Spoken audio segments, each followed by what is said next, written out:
তো আমার জীবনে একটা কয়েকদিন আগে একটা ঘটনা ঘটে গেছে, সেই ঘটনাটা শেয়ার করার জন্য কিন্তু হচ্ছে আমি এটা বক্তব্য উপস্থাপনা করা। তো রাকিব ভাইয়ের কাছে আমি জাস্ট এই কৃষি বিষয়টা উনি না করার কথা বলছিল, কিন্তু তাও না বলে আমি থাকতে পারতেছিলাম, তাই এটা উত্থাপন করার জন্য আমি বক্তব্যটা রাখা।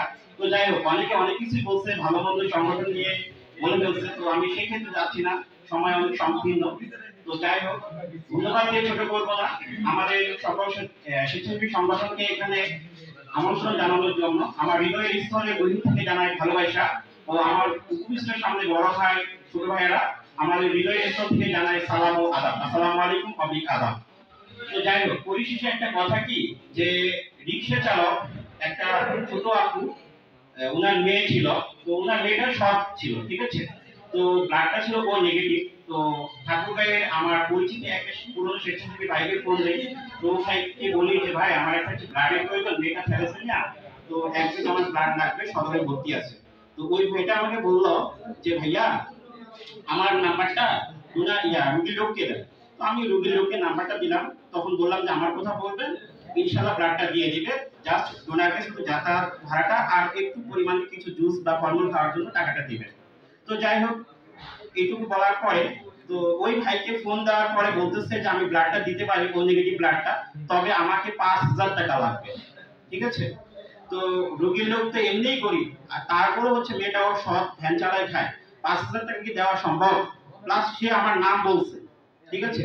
যাই হোক, অনেকে আপনারা আমাকে চিনেন কিনা জানি না, আমি আপনাদেরকে চিনি, ঠিক আছে।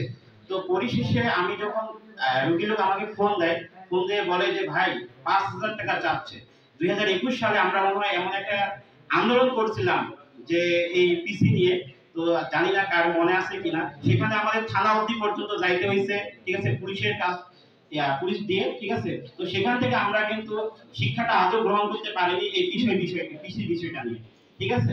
তো ফোন দেওয়ার পরে আমাকে বললো যে ভাই আমি 5,000 টাকা চাইনি, আমি 500 টাকা চাইছি। তাহলে এটা কেমন বিষয়? এক মুখে স্বেচ্ছাসেবী, অন্যদিকে কিন্তু দালালের পরিচয়টাই দেওয়া স্বাভাবিক হয়েছে।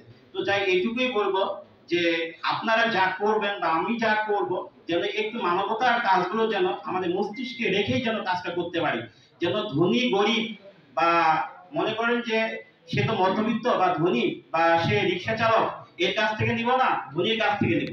ব্লাডের কোনোদিন কিন্তু মূল্যায়ন হয় না, একমাত্র আল্লাহ প্রদত্ত এটা, ঠিক আছে। আল্লাহ প্রদত্ত ছাড়া কেউ আমরা কোনোদিন ব্লাড তৈরি করতেও পারবো না বা কোনো কিছু করতে পারবো না। এইটুকুই বিশেষভাবে আমার ছোট ভাই হিসেবে অনুরোধ করবো বড়দের প্রতি।